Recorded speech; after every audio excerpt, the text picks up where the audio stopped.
Hai hai hai semuanya. Berjumpa lagi bareng Mimin Noba di sini. Mimin ucapkan terima kasih ya untuk para sobat Noba yang sudah memberikan support dan kesetiaannya sampai sejauh ini. Dan juga Mimin tidak akan bosan-bosan minum pil Tika Dewa agar terus kerja membawakan episode-episode berikutnya dari BTTH Keabadian Kaisar. Pokoknya jangan bosan-bosan untuk terus mengikuti kelanjutannya. Kalau tidak, Mimin akan membuat kalian tidak bisa tertawa atau menangis. Let's go, mari kita masuk ke dalam ilusi seni radionya.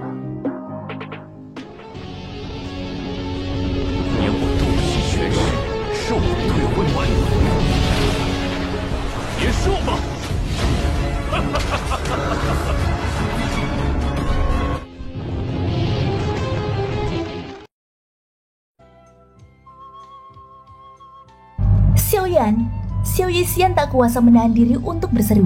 Dia tanpa sadar mengeluarkan teriakan terkejut. Saat Zhang Yi mencengkeram lehernya, dia sudah siap untuk mati. Namun dia tidak menyangka Xiaoyan akan bergegas datang pada saat kritis ini. Terlebih lagi, dia sekali lagi telah menyelamatkannya. Kamu benar-benar bodoh. Siapa yang bilang kamu adalah beban bagiku? Kamu tidak pernah menjadi beban bagiku. Tidak peduli apapun yang terjadi padamu, kamu adalah tanggung jawabku. Xiaoyan menundukkan kepalanya dan menatap Xiao Yixian yang berada di dekatnya. Wajahnya lelah tidak dapat menahan diri untuk tidak memperlihatkan sedikit kelembutan. Ada sedikit celaan di matanya, seolah-olah dia menyalahkannya karena meninggalkannya seperti ini. Ketika Xiao Yixian mendengar kata-kata Xiaoyan, warna merah cerah langsung muncul di wajahnya yang pucat. Apalagi ketika nafas Xiaoyan mendarat di wajahnya yang halus, menyebabkan seluruh wajahnya tampak merah tak tertandingi. Kemudian Xiaoyan dengan lembut melepaskan Xiao Yixian saat si cantik dalam pelukannya sedikit meronta. Dia melihat ke hutan di bawah dan melihat Zhang Yi yang telah terhantam dalam-dalam ke tanah oleh penguasa Suan. Setelah menerima pukulan Xiaoyan, bahkan jika Zhang Yi tidak mati, setidaknya dia akan mengalami beberapa tulang rusuk patah. Setelah beberapa kali batuk hebat, Zhang Yi yang berada di dalam lubang yang dalam menahan rasa sakit yang hebat di tubuhnya dan memanjat. Matanya dipenuhi rasa takut saat dia melihat penggaris hitam besar yang dimasukkan secara diagonal ke tanah di sampingnya. Emosinya langsung menjadi tegang. Bagaimana ini mungkin? Aku sudah mengikutinya begitu lama. Aku sudah memastikan bahwa tidak ada seorang pun yang mengikutinya sebelum aku bergerak. Mengapa orang ini datang saat aku bergerak?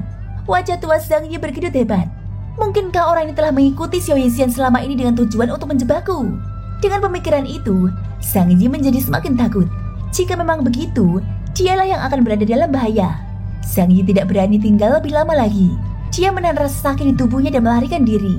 Namun pada saat berikutnya, tubuh Xiaoyan turun dari langit seperti hantu dan mendarat dengan keras. Kedua kakinya menghentak tanah dengan keras di depan Zhang Yi. Kekuatan yang mengerikan itu menyebabkan tanah di sekitar mereka berdua amblas. Zhang Yi merasa seolah-olah jantungnya bergetar. Wajahnya yang sudah pucat menjadi semakin pucat. Xiaoyan melambaikan tangannya dengan santai, dan penguasa Suan ditancapkan ke tanah tidak jauh dari sana. Dan dengan cepat terbang ke tangannya. Dia mengayunkan penguasa Suan dengan lembut dan ujung penggaris itu miring ke tanah. Tekanan angin berubah menjadi angin puyuh yang mengelilingi penguasa Suan, menimbulkan debu dan kabut di seluruh tanah. Zhang Yi. Meskipun Xiaoyan sudah tahu identitas Zhang Yi, dia masih berbicara dengan samar. Zhang Yi tidak bisa menahan perasaan sedikit senang ketika mendengar ini. Dia segera tertawa datar dan berkata, "Hei, jadi itu saudara Xiaoyan. Aku tidak menyangka setelah kita berpisah di kota Zabur Hijau." Namun sebelum Zhang Yi sempat menyelesaikan kata-katanya, sebuah kekuatan dahsyat yang tak terlukiskan langsung menembus paru-parunya. Penguasa Suan yang lebar itu menghantam dadanya dengan kejam, dan jubah di dada dan punggungnya langsung hancur. Seluruh dadanya langsung ambruk, dan pupil Zhang Yi langsung menyusut seukuran ujung jarum. Kamu seharusnya tidak pernah memiliki ide tentang dia. Lengan Xiaoyan bergetar pelan saat kata-kata lembut itu keluar dari mulutnya. Kekuatan yang sangat dahsyat langsung menyembur dari penggaris besar itu dan membuat tubuh Zhang Yi melayang ke langit. Meskipun masih ada rasa lelah di wajahnya, serangan Xiaoyan sangat ganas. Tubuh Zhang Yi seperti karung pasir, dibombardir tanpa ampun oleh Xiaoyan dengan cara yang paling dahsyat. Pada akhirnya, penguasa Suan menghantam tubuh Zhang Yi dengan keras dari atas ke bawah. Dengan suara keras, tubuh Zhang Yi sekali lagi menghantam hutan di bawahnya. Seperti tumbukan lumpur, tergeletak tak bergerak di tanah. Seketika, Xiaoyan kembali ke sisi Xiao Yixian. Setelah meminum beberapa pil obat, ia meraih pergelangan tangan Xiao Yixian dengan satu tangan dan terbang ke arah kota Qingyang. Sepanjang perjalanan, kata-kata yang diucapkan Xiaoyan kepadanya sebelumnya terngiang di benak Xiao Yixian. Kamu tidak pernah menjadi beban bagiku. Tidak peduli apapun yang terjadi padamu, Kamu adalah tanggung jawabku. Dalam perjalanan kembali ke kota Qingyang, mereka berdua menghabiskan waktu hampir 6 jam. Saat mereka tiba di kota Qingyang, hari sudah larut malam. Di seluruh klan Liu, hanya Leng Bingsuang, Bai Hua dan yang lainnya yang menunggu. Ketika mereka melihat bahwa mereka berdua telah kembali dengan selamat, kekhawatiran di hati mereka pun sirna. Hanya Leng Bingsuang yang tidak dapat menahan perasaan bersalah ketika melihat Xiaoyan memegang pergelangan tangan Xiao Yixian. Namun ketika melihat wajah lelah Xiaoyan, dia tidak mengatakan apa-apa. Malam ini, seluruh klan Liu bisa dibilang tenang. Hanya Leng Bingsuang dan Xiao Yixian yang berada di kamar yang berbeda yang memiliki emosi agak rumit. Sedangkan Xiaoyan, setelah lelah selama beberapa hari dan malam, selain perjalanan gila hari ini, kekuatan mentalnya tidak bisa lagi terkuras. Saat dia berbaring di tempat tidur, dia tidak bisa menahan diri untuk tidak tertidur lelap. Hari berikutnya, setelah semua orang beristirahat malam dan bangun, Xiaoyan bergegas membawa Xiao Yixian ke ruang rahasia sekali lagi. Dia yakin bahwa Xiao Yixian yang juga memiliki tubuh racun yang menyedihkan pasti bisa memikirkan cara untuk menyelamatkan Lian Er. Setelah Xiao Yixian mendengar tentang masalah Lian Er, dia secara alami mengerti bahwa ini bukan masalah kecil. Dia segera menuju ke ruang rahasia bersama Xiaoyan. Di belakang mereka, Leng Bingsuang dan yang lainnya juga mengikuti dengan rasa ingin tahu, ingin mengetahui apa yang sedang terjadi. Tentu saja, mereka lebih penasaran tentang tubuh racun menyedihkan yang legendaris yang telah meletus sepenuhnya. Hal ini khususnya berlaku bagi Leng Bingsuang. Dia sendiri memiliki tubuh yang ekstrim. Hingga saat ini, dia belum memahami seberapa menakutkan konstitusi ini. Sekarang setelah dia dapat menyaksikan sendiri letusan lengkap tubuh racun yang menyedihkan, dia tentu saja merasa sedikit tidak sabar di dalam hatinya. Namun setelah Xiao Yixian memeriksa secara kasar kondisi tubuh Lian Er, ekspresi wajahnya tidak seperti apa yang dibayangkan Xiaoyan pada awalnya. Bahkan dengan pemahaman Xiao Yixian tentang racun, dia tidak dapat menahan perasaan gelisah di hatinya ketika dihadapkan dengan kondisi Lian Er saat ini. Akan tetapi, Xiao Yixian tiba-tiba mengemukakan pendapatnya sendiri, sementara semua orang merasa bingung dan tak berdaya dalam hati mereka. Keduanya memiliki tubuh racun yang menyedihkan. Xiao Yixian seharusnya memiliki sarana untuk menyelamatkan Lian Er saat menghadapi situasi seperti itu. Akan tetapi, masalah terbesar yang mereka hadapi saat ini adalah esensi spiritual Lian Er telah diserang oleh racun. Dengan kata lain, ada dua kesadaran yang sama sekali berbeda dalam tubuh Lian Er saat ini. Jika dia terus menggunakan metode biasa untuk menangani masalah ini, kemungkinan Lian Er terluka akan sangat meningkat. Jika dia ingin membantu Lian Er menekan tubuh racun yang menyedihkan, hal pertama yang perlu dia lakukan sekarang adalah membersihkan esensi jiwa Lian Er yang terinfeksi. Susu transformasi tubuh inti. Setelah dokter peri kecil berbicara sampai titik ini, mata Xiaoyan yang mengerutkan kening dan merenung segera menjadi cerah. Jika memang demikian, maka memang ada sebuah benda yang dapat membersihkan esensi spiritual seseorang. Tidak hanya itu, benda ini juga dapat memungkinkan seseorang untuk terlahir kembali dan membersihkan otot dan sumsumnya. Efeknya begitu misterius sehingga dapat dikatakan menantang surga. Setelah menggunakannya, bahkan orang dengan bakat pelatihan biasa pun akan mampu menjadi seorang jenius kultivasi. Itu adalah kemampuan yang menantang surga dan mengubah takdir. Susu transformasi tubuh inti ini memiliki dua pendahulu. Susu ini disebut susu peringkat tubuh inti dan susu pendingin tubuh inti. Meskipun nama keduanya mirip, usia keduanya berbeda dan efeknya juga sangat berbeda. Xiaoyan ingat dengan jelas bahwa ia cukup beruntung untuk menggunakan susu pendingin tubuh inti di Akademi Jianan. Hatinya tanpa sadar mendesah ketika mengingatnya lagi. Susu transformasi tubuh inti. Benar, bagaimana mungkin aku lupa?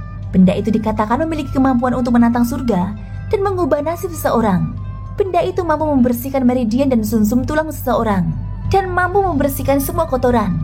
Dengan benda itu, kita pasti bisa mengeluarkan racun dalam tubuh gadis kecil ini. Cahaya terang langsung bersinar di wajah Zhou Tai saat mendengar kata-kata Xiaoyan. Jelas dia juga sangat paham tentang kekuatan susu transformasi tubuh inti. Hanya setelah Zhou Tai mengucapkan kata-kata ini, semua orang yang hadir menjadi mengerti satu demi satu. Pada saat yang sama, kerinduan yang lebih besar terhadap apa yang disebut susu transformasi tubuh inti muncul di hati mereka. Coba pikirkan, jika semua orang yang hadir bisa mendapatkan sebagian dari susu transformasi tubuh inti, bukankah akan ada sekelompok ahli top tambahan di dunia ini mulai sekarang? Pada saat itu, bukan lagi mimpi yang sia-sia untuk menjelajahi benua tanpa hambatan. Tentu saja langkah pertama, susu transformasi tubuh inti sudah menjadi harapan yang luar biasa bagi mereka. Namun, bahkan jika kita memiliki cara untuk menyelamatkan Lian Er sekarang, di mana kita akan menemukan susu transformasi tubuh inti ini? Mustahil menemukan harta karun yang begitu berharga dengan mudah. Liu Xincheng melontarkan pertanyaan yang paling sulit bagi semua orang yang hadir. Memang mereka telah menemukan cara untuk menyelamatkan Lian Er. namun di mana mereka akan menemukan susu transformasi tubuh inti yang paling penting. Jika mereka tidak dapat menemukannya, bukankah semua yang mereka katakan saat ini akan sia-sia? Mungkin aku tahu di mana itu. Saat semua orang merasa gelisah, Luo Jin tiba-tiba berdiri dan menatap Xiaoyan dengan senyum percaya diri. Ketika Xiaoyan melihat ini, hatinya langsung dipenuhi kegembiraan. Karena Luo Jin mampu mengucapkan kata-kata ini, masalah ini hampir dapat dipastikan. Pada saat yang sama, Ling Bingsuang dan Xiao Yixian yang berdiri di samping saling berpandangan, dan keadaan pikiran mereka yang sedikit terangkat pun menjadi rileks. Saat ini terlepas dari apakah itu Xiao Yixian atau Ling Bingsuang, mereka secara tidak sadar telah menaruh semua pikiran mereka pada Xiaoyan. Suasana hati mereka juga akan berubah sesuai dengan keadaan pikiran Xiaoyan. Ketika tatapan beberapa orang yang hadir tertuju pada Luo Jin mengangguk pelan. Seketika, ia menatap Zhou Tai dan tertawa pelan karena suatu alasan. Pak Tua Zhou, sebagai ketua aliansi alkemis wilayah selatan, kau juga pasti tahu tentang masalah 3 sekte wilayah selatan, ucap Luo Jin. Ekspresi Zhou Tai sedikit berubah saat mendengar kata-kata Luo Jin. Ketakutan tanpa sadar mengalir keluar dari matanya. Jelas bahkan dengan temperamennya, dia tidak bisa menahan perasaan tertekan di hatinya terhadap 3 sekte. Kau berbicara tentang 3 faksi itu. Mereka tidak bisa dianggap remeh. Bahkan aliansi alkemis harus memberi mereka sedikit muka. Jangan bilang kalau susu transformasi tubuh inti ini ada hubungannya dengan mereka, ucap Zhou Tai. Meskipun yang lain bisa membayangkan perasaan seperti monster besar saat menghadapi kata-kata Zhou Tai yang agak samar, mereka tidak bisa menahan rasa ingin tahu. Namun yang paling dikhawatirkan Xiaoyan adalah berita tentang susu transformasi tubuh inti. Mengenai apakah ketiga faksi ini besar atau tidak, itu masalah nanti. Susu transformasi tubuh inti tidak ada hubungannya dengan mereka. Hanya saja ayahku pernah membuat kesepakatan dengan mereka dan membantuku menukar susu transformasi tubuh inti. Meskipun itu sudah sangat lama, jika kita menggunakan barang lain untuk bertukar dengan mereka, kita mungkin masih memiliki kesempatan untuk mendapatkannya. Luo Jin tersenyum tipis. Ketika kata-kata ini sampai ke telinga orang-orang yang hadir, itu membuat mereka merasa terkejut. Susu transformasi tubuh inti adalah harta karun alami. Tidak disangka Luo Jin sudah mengkonsumsinya sejak lama. Tidak heran bakat kultivasi orang ini begitu menakutkan. Lalu, di manakah sebenarnya susu transformasi tubuh inti ini? Pertanyaan yang paling penting akhirnya terlontar. Sekarang setelah mereka mengetahui metode untuk mendapatkan susu transformasi tubuh inti, hal terpenting sekarang adalah mengetahui lokasi pastinya. Sutua, izinkan aku bertanya padamu, fraksi mana yang terkuat di antara ketiga faksi itu? Luo Jin tersenyum tipis dan menatap Zhou Tai sekali lagi. Maksudmu? Begitu kata-kata Luo Jin keluar dari mulutnya, ekspresi di mata Zhou Tai langsung berubah serius. Dia langsung tahu jawabannya di dalam hatinya. Kamu berbicara tentang lembah api berkobar, ucap terkejut Zhou Tai. Dia akhirnya mengerti. Tidak heran lembah api berkobar mampu menjadi yang terkuat di antara 3 sekte di wilayah selatan. Memang ada alasan di balik ini. Benar sekali, itu adalah lembah api berkobar. Luo Jin mengangguk. Ia mendesah pelan dan melanjutkan bicaranya. Menurut apa yang ku ketahui, lembah api berkobar memiliki sebuah gua untuk susu transformasi tubuh inti ketika pertama kali didirikan. Berkat hal ini dan kultivasi kepala lebah yang kuat, mereka dapat dengan cepat membangun diri di wilayah selatan hingga sekarang. Alasan mengapa lembah api berkobar mampu tumbuh menjadi faksi terkuat di antara ketiga sekte adalah karena susu transformasi tubuh inti ini. Wajah Luo Jin dipenuhi dengan keterkejutan saat dia berbicara. Beberapa orang di sekitarnya asik mendengarkan. Hanya wajah Xiaoyan yang menunjukkan ekspresi terkejut. Bahkan seluruh tubuhnya bergetar. Lembah api berkobar, nama yang familiar ini. Tidak disangka dia akan mendengarnya lagi di benua asing ini. Dia tidak tahu apakah ini kebetulan atau memang ada alasan khusus. Di sampingnya, wajah cantik dokter peri kecil juga memperlihatkan sedikit keterkejutan saat dia menatap Luo Jin.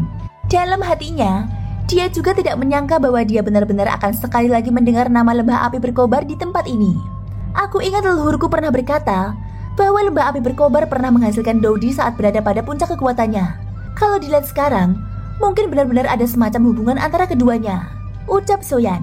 Dia segera teringat kata-kata yang pernah diucapkan Xiao Suan kepadanya saat itu. Lembah api berkobar pernah menghasilkan ahli kelas Dodi saat berada di puncak kejayaannya. Saat itu, lembah api berkobar adalah salah satu dari 5 faksi teratas di benua Doki. Jika semuanya sesuai dengan apa yang dipikirkan Xiaoyan dalam hatinya, kali ini, dia akhirnya dapat dianggap telah bertemu seseorang dari kampung halaman yang sama. Tepat saat Luo Jin berbicara terus terang kepada semua orang, kata-kata Xiaoyan memotongnya. Saudara Luo Jin, seberapa banyak yang kamu ketahui tentang lembah api berkobar ini? Tatapan semua orang langsung tertuju pada Xiaoyan seperti lampu sorot. Mendengar perkataan Xiaoyan, Luo Jin tidak dapat menahan diri untuk tidak mengangkat alisnya sedikit. Meskipun pertanyaan Xiaoyan tidak terdengar aneh, tingkat perhatian yang diterimanya membuatnya terkejut. 3 sekte di wilayah selatan adalah 3 kekuatan super besar. Secara logika, Xiaoyan seharusnya tahu semuanya. Namun yang ia bicarakan hanyalah lembah api berkobar. Setelah itu, Luo Jin menceritakan kepada Xiaoyan semua yang diketahuinya tentang lembah api berkobar. Lembah api berkobar telah terbentuk sejak lama dan tidak ada cara untuk menyelidikinya. Namun satu hal yang pasti, kemunculan lembah api berkobar sangat tiba-tiba. Menurut Luo Jin, sebelum lembah api berkobar didirikan, tidak ada informasi tentang master lembah di wilayah selatan. Orang ini tampaknya muncul begitu saja. Segala hal tentangnya tidak diketahui. Namun diketahui bahwa kultivasi orang ini sangat dalam dan kendalinya atas api sangat mengejutkan. Meskipun dia bukan seorang alkemis, kemungkinan besar bahkan beberapa alkemis tingkat tinggi tidak akan dapat menyamai kemampuannya dalam mengendalikan api. Dengan mengandalkan kultivasinya sendiri, master lembah api berkobar memiliki kekuatan bertarung yang menakutkan yang jauh melebihi kultivasinya sendiri. Di bawah level yang sama, hampir tidak ada seorang pun yang sebanding dengannya. Bahkan jika kultivasi lawannya lebih kuat darinya, dia juga memiliki kemampuan untuk bertarung. Api di sekujur tubuhnya berbeda dari api ilusi biasa. Kekuatannya sangat ganas dan sombong. Selama bertahun-tahun, lembah api berkobar telah memantapkan dirinya di wilayah selatan. Meskipun elisir tubuh transformasi inti telah menciptakan banyak murid dengan bakat luar biasa, kekuatan bertarung yang dahsyat dari master lembah api berkobar adalah fondasi sejati lembah api berkobar. Hati Xiaoyan menjadi sedikit lebih yakin tentang identitas kepala lembah api berkobar setelah mendengar semua ini. Mengesampingkan fakta bahwa apinya ganas dan sombong, hanya berdasarkan kemampuannya mengendalikan api, jika dia mengendalikan api surgawi untuk waktu yang lama, akan sangat mudah baginya untuk mengendalikan api biasa. Selain kemunculannya yang tiba-tiba, semua ini membuktikan dugaan di hati Xiaoyan. Siapa nama master lembah api yang berkobar? Tanya Xiaoyan. Sebagai seorang Grandmaster, mungkin ada cukup banyak orang yang tahu namanya di wilayah selatan. Aku tidak begitu yakin tentang ini.